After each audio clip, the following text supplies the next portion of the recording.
The hall was big enough to swallow a small city. That was the first thing every human delegate noticed when they walked into the Galactic Conclave for the first time. The ceiling went up so far that the upper galleries disappeared into a soft blue haze. The seats curved in great rings around a central floor, and every seat held something that breathed or at least moved in a way that suggested breathing. Some of them had eyes. Some of them had things that were not eyes, but served the same purpose. All of them were watching the central floor. Ambassador Yara Ose had stopped noticing the ceiling 2 years ago. She sat at the human delegation table, a long, flat surface of dark composite material, 8 chairs, 8 datapads, 8 small flags that the Conclave Protocol Office insisted on, despite nobody asking for them. The flags were the size of a paperback book. They looked ridiculous. She had stopped mentioning this. The Veth Dominion speaker was still talking. He had been talking for 6 hours. His name, or the closest thing the translation matrix could produce, was something that sounded like a door hinge and then a question mark. The human delegation had taken to calling him Gerald among themselves. Gerald had 6 limbs and a speaking voice that came from somewhere in his middle section rather than his face, and he was currently using all of that voice to explain, in careful, patient, deeply condescending detail, why humanity's proposed amendment to the Outer Corridor Trade Agreement was not just wrong, but was in fact so wrong that the Veth Dominion was struggling to understand how a species capable of interstellar travel had managed to produce it. The translation matrix lagged 2 beats behind Gerald's actual words. This meant the insult arrived twice. Once in Veth tongue, which sounded like furniture being dragged. Once in English, which made it worse. Yara wrote something on her datapad. Crossed it out. Wrote it again. Crossed it out again. Across the table, her deputy, a man named Marcus, who had the particular energy of someone counting down the days to his pension, passed her a note, the old-fashioned way. Paper. Folded once. Year 11, it said. Day, 412 of active sessions. Gerald is on slide 73. There are 109 slides. She looked at the note. Looked at Marcus. Looked at Gerald, who was now gesturing with the upper 4 of his 6 limbs, in a way that the translation matrix described as times, illustrative emphasis, times, and that looked, to human eyes, like a man trying to escape a particularly aggressive jacket. She folded the note. Set it down. Picked up her stylus. Capped it. Set it on top of her closed datapad. The small sound it made click was nothing. A nothing sound. The sound of a pen being set down. Marcus looked at the stylus. Looked at her. Something moved behind his eyes. She pushed her chair back from the table. The chair made a sound. Not a dramatic sound. The sound of a chair being pushed back from a table in a way that suggests the person pushing it back is done with the table, the room, and most of what had been said in it for the last 11 years. She stood up. Gerald kept talking. The translation matrix kept lagging. She picked up her datapad, her stylus, the small, ridiculous flag. She tucked the flag under her arm, because leaving it felt like a statement, and she was done making statements. Statements required the other side to be listening. She walked toward the door. The other 7 human delegates did not look at each other. They did not exchange signals or nods or any of the silent communication that the Conclave's security analysts would later spend 3 weeks trying to identify in the surveillance footage. They simply stood up, one by one, 2 seconds apart, like they were getting off a bus. They picked up their things. They followed her. Gerald stopped talking. The translation matrix caught up. The words hung in the air times. Therefore, the Veth Dominion maintains that the proposed amendment represents a fundamental misunderstanding of times, and then the words just stopped, because the words had nothing left to do a translate. The silence was a different size than the room. Yara reached the door. The door required a palm scan to open. She pressed her palm to the panel.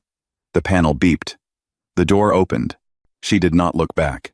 She did not look back, because there was nothing behind her worth turning around for.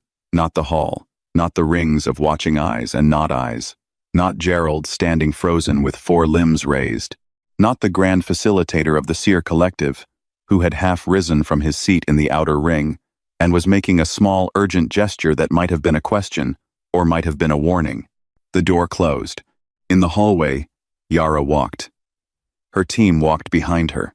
Their footsteps were the only sound in a corridor built to accommodate species with anywhere between 2 and 12 limbs, and the sound was very small in all that space. Marcus fell into step beside her. He did not ask if she was sure. He did not ask what came next. He had worked alongside her for 9 years, and he understood, in the specific way that long service teaches you to understand things, that some decisions are not decisions at the moment they are made. They are the last step of a very long walk that started years ago. The moment is just where the foot finally lands. They reached the transit bay. The shuttle was already prepped. She had prepped it that morning, which Marcus had noticed and not mentioned. She sat in the front seat, looked out the window at the station's exterior dock, at the stars beyond it, very far away, not caring about trade corridors. Marcus sat behind her and was quiet. The shuttle began to move. Behind them, in the conclave hall, the session had been running for 11 hours. 3 years of amendments, counter-proposals, working groups, subcommittees, preliminary talks, about preliminary talks, 109 slides, 6 limbs, going in every direction. Humanity had been listening for 11 years. The conclave had been talking for 11 hours. The shuttle cleared the dock. The stars did not move. Nobody moved the chair. That was the first thing the junior conclave archivist noticed on the morning after the walkout. She was Terran, small, gray-feathered, with the particular nervous energy of someone who had chosen a career in paperwork, specifically to avoid situations like this one, and her route to her station took her past the human delegation table every single morning. The table was still there. 8 chairs, 8 data pads, closed, stacked neatly, 8 small flags. Empty. She took the long way around to her station. She told herself it was because of the floor cleaning equipment parked near the main aisle. She told herself this for 2 weeks before she stopped pretending. The emergency session convened 36 hours after the walkout. The Veth Dominion's Gerald addressed the hall for 4 hours. He used the word times, unprecedented times, 47 times. He used the phrase times, grievous disruption, times, 19 times. He used the phrase, times human delegation's emotional instability, times 7 times, which caused the translation matrix to work very hard and produce an output that was technically accurate and deeply undiplomatic. The seer elder, whose name was Counselor Vale, and who had been attending conclave sessions since before most of the currently represented species had developed radio, said nothing. He watched. His 4 hands rested on the table in front of him. He watched the way a very old, very patient thing watches a fire with interest, with distance, and with the specific knowledge of someone who has seen enough fires to know exactly how they end. Nobody from the human delegation attended the emergency session. Nobody from the human delegation responded to the formal summons that followed. Nobody from the human delegation responded to the informal request that followed the formal summons. Nobody responded to the 17 messages the Veth speaker drafted over the following 2 weeks and sent to Yara Osei's official conclave communications channel. 14 of those messages were formal. 2 were semi-formal. 1, the last one, drafted at what the Veth home system clock recorded as 3 in the morning, was neither of these things. It was short. It said, "Ambassador Osei, we would like to continue the discussion." The auto-reply said, "Ambassador Osei is currently unavailable. For urgent conclave matters, please contact the office of the Grand Facilitator." Gerald stared at the auto-reply for a long time. He sent the message again. The auto-reply said the same thing. 3 weeks after the walkout, the outer corridor stopped moving. Not all at once. Not dramatically. It stopped the way machinery stops when someone quietly removes a small but essential part and doesn't tell anyone which part they removed. A supply transfer from the Terran Outer Territories to the Veth Dominion's 3rd processing station arrived 6 days late because the routing calculation that the transfer ships used had been maintained by a human logistics company that had, 3 weeks ago, ceased operations in the corridor without filing any formal notice with anyone. The Veth Dominion filed a complaint with the Conclave's Trade Oversight Body. The Trade Oversight Body looked at the filing, looked at the logistics records, sent a formal inquiry to the human logistics company's registered Conclave contact. The auto reply said, "This contact is no longer active. Please direct inquiries to Earth's diplomatic representation at the Galactic Conclave." The Earth's diplomatic representation at the Galactic Conclave did not have anyone in it at the moment. The Trade Oversight Body sat with this information for a while. Then they sent a note to the Veth Dominion saying the matter was under review. The Veth Dominion asked how long the review would take. The Trade Oversight Body said they were not able to provide an estimate at this time. Gerald used the phrase, "times grievous disruption, times twice more." The Heron-Seer border was the next thing. It had been quiet for 40 years. Quiet in the specific way that a room is quiet, when two people inside it have decided not to speak, rather than because they have nothing to say. The arbitration framework that kept it quiet was a human design built during humanity's 5th year at the Conclave. One of the few things the full body had agreed was good work, without needing to argue about it for 3 years first. The framework required a human-staffed monitoring office on the neutral station between the two territories. The monitoring office had been dark for 4 weeks. Nobody had been assigned to replace it. This was because the assignment would have required Conclave authorization, and Conclave authorization required the relevant working group to convene, and the relevant working group had 2 standing human delegates on it, whose seats were currently empty. A Heron patrol vessel crossed a disputed survey point on a Tuesday. A Seer response vessel was dispatched on Wednesday. On Thursday, Councillor Vial filed the first formal alert the Seer Collective had filed in 11 years. His language was measured. His 4 hands, according to the session recording, were completely still on the table in front of him. Still in the way that said he had been watching this particular fire coming for a while. The archivist filed a supply request on day 34. It was a routine request, the kind of thing that went through automatically on a normal week. She needed the human delegation's coffee service restocked protocol, required all delegation supply stations to be maintained, regardless of attendance status. In case of return, she submitted the form through the standard system. The system flagged it for authorization. Authorization required sign-off from the human delegation's supply coordinator. The human delegation's supply coordinator was not available. The form sat in the system. Open. Pending. A small orange flag in the corner that meant times awaiting action. She checked it every morning when she arrived. After the first week, she stopped checking it because checking it had started to feel like something she couldn't name precisely and didn't want to. She still walked the long way around the human delegation table. The chair was still there. It had started to bother her in a way that was completely disproportionate to a chair, and she was self-aware enough to know this, and knowing it did not help at all. She filed the supply request again on day 34, under a different routing, hoping the system would process it a different way. Request pending. Awaiting authorization from human delegation lead. She stared at the screen.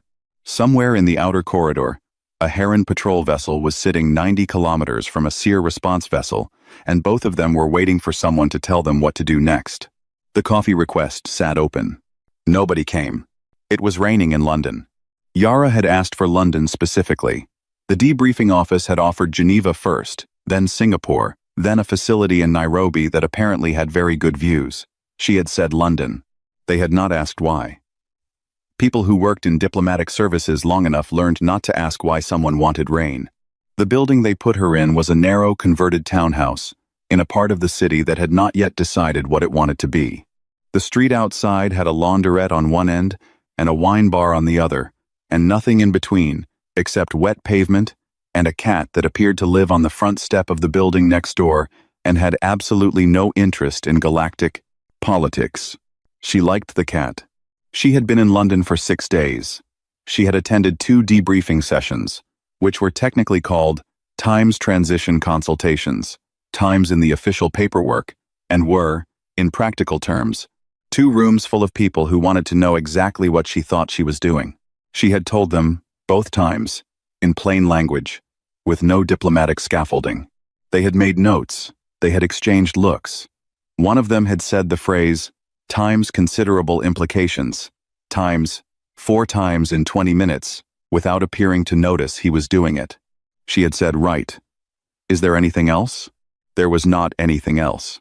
On the 7th morning, she walked to the place near Waterloo.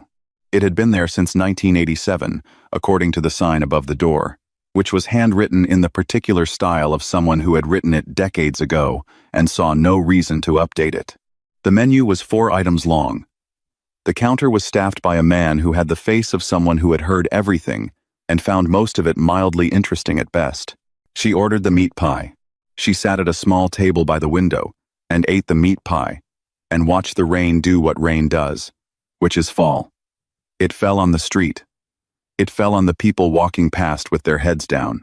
It fell on a delivery vehicle that was parked half on the pavement in a way that suggested the driver was not overly concerned about the opinions of other road users. The pie was very good. It tasted like a place that had been making the same thing for a long time and had stopped worrying about it. She was halfway through when her datapad chimed. She looked at it. She finished another bite of the pie.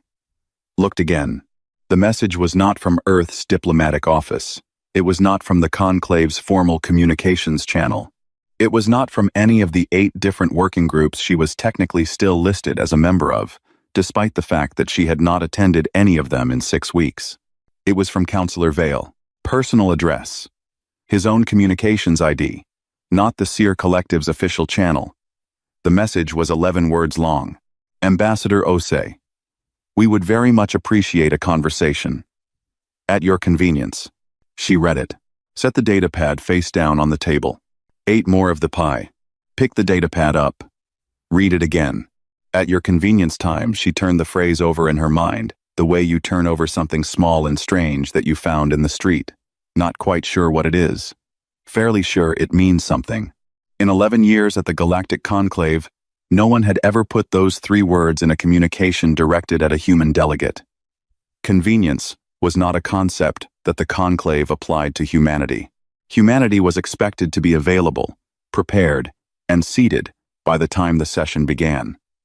Humanity's convenience was approximately as relevant to Conclave scheduling as the convenience of the furniture. At your convenience. She finished the pie. Asked the counterman for a tea. Sat with the tea. Outside, the rain kept going. The delivery vehicle was still on the pavement. A woman walked past with an umbrella that was losing a structural argument with the wind. Marcus arrived at 10:30. He had found the place by the simple method of asking her where she was, which she had answered, and he had taken the tube from the office where he had been doing what he described as Times administrative continuity, Times, and what she suspected was mainly waiting to see what she decided. He sat across from her, looked at the empty pie plate, ordered a tea of his own. She slid the datapad across the table. He read the message, read it again. Set the datapad down, with the particular care of someone handling information they are still processing. Vale, he said. Vale. She confirmed. Not the Veth. Not the Veth. He picked up his tea. Did not drink it immediately. What do you want to do? She looked out the window. The woman with the losing umbrella had given up and was now walking without it, hood up, moving with the energy of someone who had made their peace with being wet.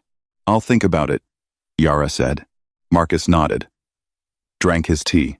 She did not say it like a woman who was thinking about it.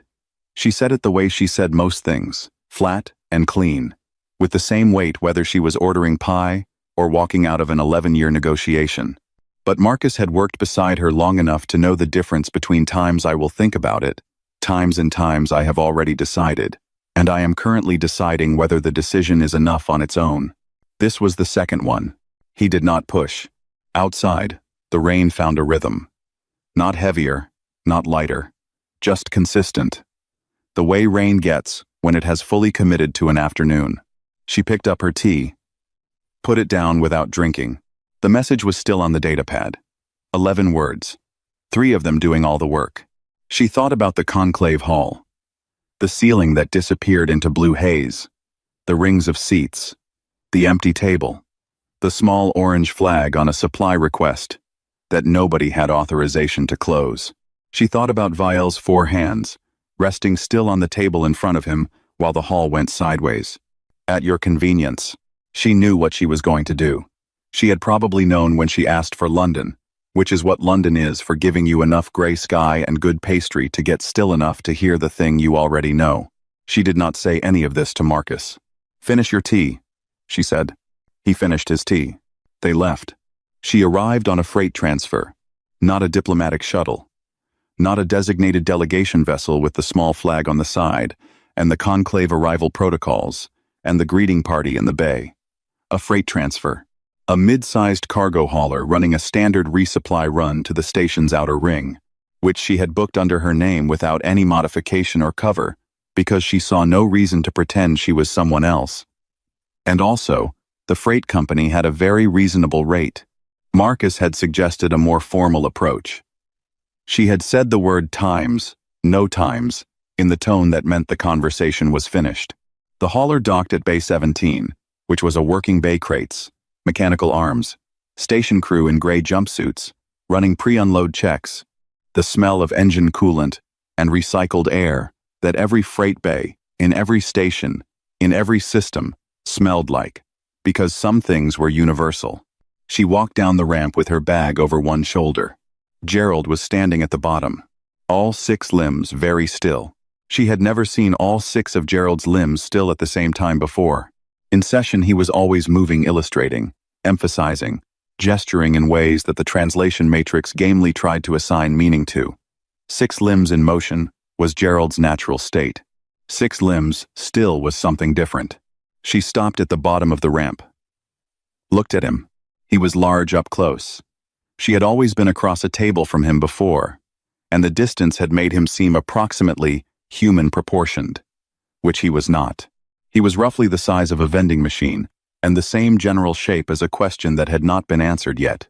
"Ambassador Ose," he said. The words came from his middle section. Even knowing this, it still required a small mental adjustment every time. "Gerald," she said. A pause. Gerald's translation matrix processed this. "That is not my name," he said. "No," she agreed. "It isn't." She walked past him toward the bay exit. He fell into step beside her, 6 limbs readjusting into something that was not quite walking but covered ground. The meeting room Vielle had arranged was not a conclave room. It was a small space in the station's administrative wing round table, 4 chairs designed for human physiology, a window that looked out at the station's exterior, and therefore at a great deal of nothing, which was appropriate.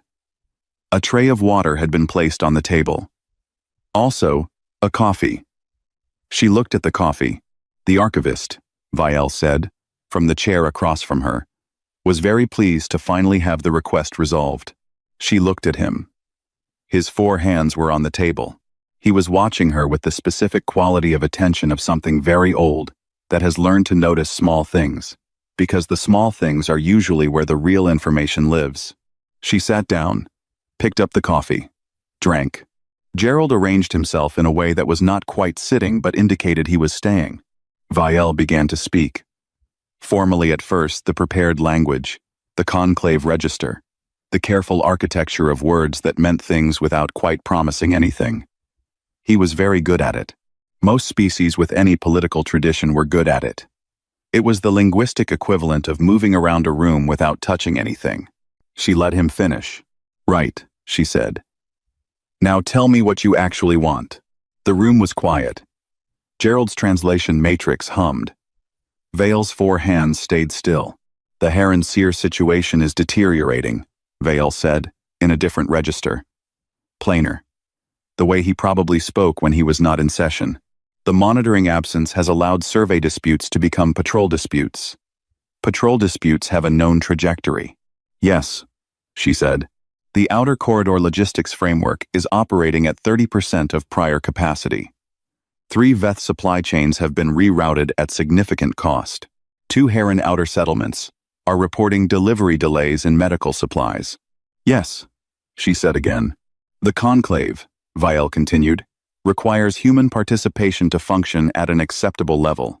This is..." He paused, as if choosing the next word required physical effort. "Not something that was adequately understood before your delegation's departure." She set her coffee down. "It was understood by us," she said. The word sat on the table between them, not angry. Just there. The way a fact is. Just there. Gerald made a sound. The translation matrix identified it as time's acknowledgement. His limbs moved very slightly. Yes, Vale said. It was understood by you.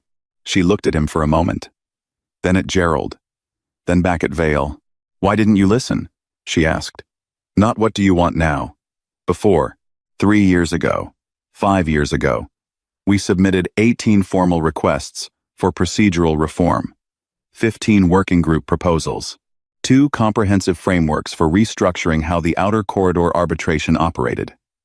We sat through Gerald's slides. Gerald's translation matrix processed his name in this context. All 109 of them, she added. More quiet. We did not believe, Gerald said finally, that your absence would have weight. She looked at him. We assessed human participation as present, as given, as a condition that required no maintenance because it had always been there. His middle limbs shifted. We were incorrect. 3 words. We were incorrect. From a Veth Dominion speaker who had used 6 hours of slides to explain why humanity was the one that had been incorrect. She did not say anything for a moment. The window showed stars. The stars showed nothing back. What are you offering? She asked. This was the part Vale had prepared for. He had a document. Actual reform proposals. Structural. With specific timelines and accountability measures. Not the usual language that looked like commitment, and was actually a very detailed description of the door being left open. Real things. She could see they were real things, because they were uncomfortable in places, which is what real proposals feel like. She read. Asked questions. Vale answered. Gerald answered when addressed. His translation matrix, she noticed, was running faster now, not lagging. Either the hardware had been upgraded, or he was speaking more carefully. She asked about enforcement. Vale answered. She asked about the Heron Seer monitoring station, specifically who would staff it and how fast. Vale answered with a number of days that was faster than she had expected. She asked about the working groups. Restructured, Vale said. Human delegation co-chairs 3 standing committees. Not advisory. Voting. She looked at him. Co-chairs, she said. Co-chairs, he confirmed. She put the document down. Looked at the window. Outside the station, the nothing was very large and very patient. I'll need 2 days, she said. To review with my team. Of course, Vale said.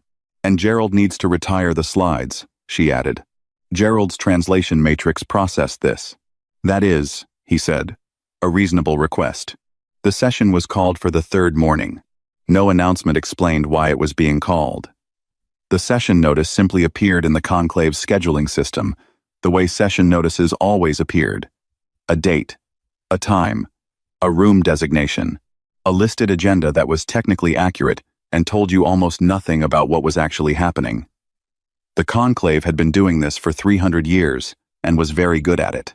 The delegations filed in. Some of them were early. The Seer delegation arrived first. As they always did, Counselor Vale's habit of arriving before the room was full went back far enough that the station staff had started calibrating the lighting settings to his schedule rather than the official start time. He sat, 4 hands on the table, and watched the room fill. The Veth arrived in a group. Gerald walked to his usual seat. He did not look at the human delegation table. He sat. He placed his materials in front of him. He did not reach for the presentation controls. The Heron arrived. The junior archivist, who was not a delegate but whose duties brought her into the hall before sessions, was doing something at the data terminal near the outer wall. She looked up when the Heron entered. Looked at the human delegation table. Looked back at her screen. The table was still empty. The session time arrived. The Grand Facilitator, a Seer elder, even older than Vale, who had been Grand Facilitating since before anyone currently seated, had taken their first diplomatic posting, called the session to order. The room went to its specific kind of quiet, the kind that holds still and waits. The side door opened, not the main entrance. The side door. The small one that conclave members used when they arrived late, or were trying not to make a production of arriving. which was typically used by junior staffers and delegates who had overslept and did not want this noted in the record. Yara Osei came through it. Her team followed. 8 of them, 7 originals, plus 1 new face, a young woman named Desta, who had been assigned from the diplomatic pool, and who walked into the Galactic Conclave for the first time and looked up at the ceiling once, and then did not look at it again, which was the correct instinct. They did not march. They did not arrive with any of the formal ceremony that the protocol office had offered and that Yara had declined. They walked across the hall the way you walk across a room you have been in before and expect to be in again. Yara stopped before she reached the human delegation table. She went left. She crossed to the Seer delegation section. Stopped beside Vale's seat. He looked up at her. She leaned down and said something close enough that the nearest audio monitor caught the tone, but not the words quiet, direct, brief. Vale made a small movement with 2 of his hands. Not a conclave gesture, something older and less formal than that. The kind of gesture a very old person makes when a much younger person has said something that cost them something to say. She straightened, walked back to the human table. She pulled her chair out, sat down, placed her data pad on the table, her stylus, the small flag, which she set in its holder with the same energy she had applied to picking it up 7 weeks ago. 0 extra, meaning assigned.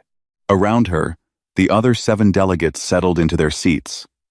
Desta placed her materials with the careful precision of someone who did not want to make noise. Marcus placed his with the ease of a man who had done this 412 times and would do it 412 more. The grand facilitator looked at the human table, then at his session notes, then back at the table. This session is now in order, he said. The first item on the agenda is the Outer Corridor Logistics Framework Revised Terms, 3rd submission, presented jointly by the human delegation and the Trade Oversight Body. Jointly. The archivist at the terminal in the outer wall looked up. She was not supposed to be paying attention to the session. She had actual work to do, but she looked up anyway. And her expression did the thing that faces do, when something that has been out of its place for a long time goes back to it. Yara opened her datapad. Found the document. Read the first line of the first item. The work was not interesting. It was corridor logistics routing, authorization chains, maintenance responsibility, liability frameworks. It was the kind of work that sounded important when described in summary, and was, in the actual doing of it, the same as fixing the plumbing of something very large. You had to care about it, and you had to understand it, and you had to be willing to sit in a room with Gerald for several hours while it was worked out in full detail, and none of that was exciting or triumphant, or the kind of thing that made good stories. She cared about it. She asked a question. The trade oversight representative answered. She noted the answer. Asked another question. Gerald answered this one, without a slide, in plain language, and the answer was both accurate and actually useful, which she noted without comment. The session moved. The agenda moved. Item after item, each one a small structural thing that fit into the next small structural thing. The way a building goes together, not impressive from any single angle, only when you stepped back far enough to see the shape. 4 hours in, the Heron Seer monitoring station was approved. Staffed and operational within 11 days. The Heron Junior delegate, the one who had been walking the long way around the human table every morning, signed the authorization document without drama. Yara countersigned. The document was filed. The session continued. At the 6-hour mark, Desta leaned over and passed Yara a note. Paper.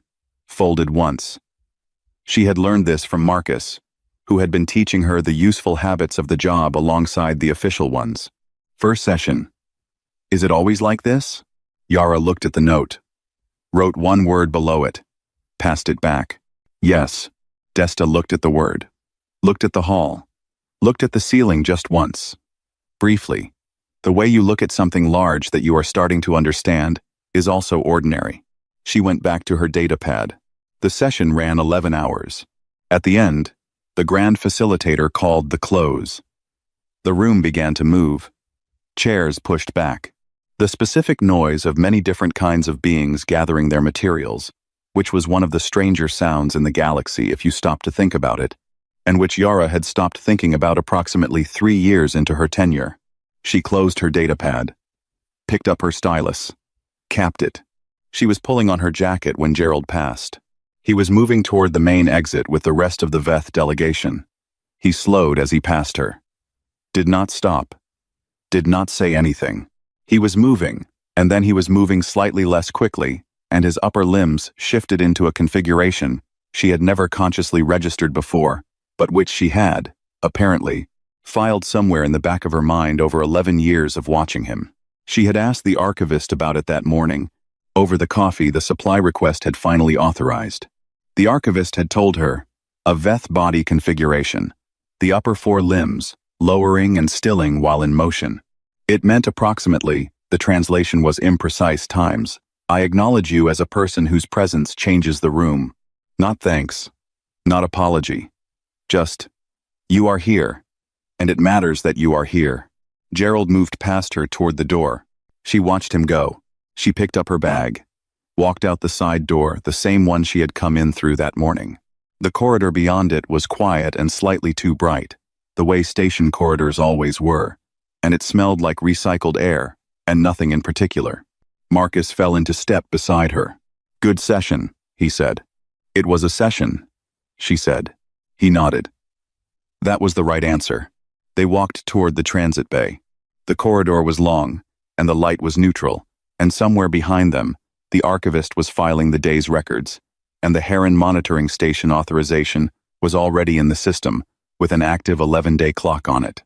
And the coffee supply request had finally, permanently, been closed. The chair had weight, she thought. It always had. She'd just needed 11 years and a meat pie near Waterloo to figure out who was supposed to be sitting in it. She walked. The corridor was very ordinary. That was fine.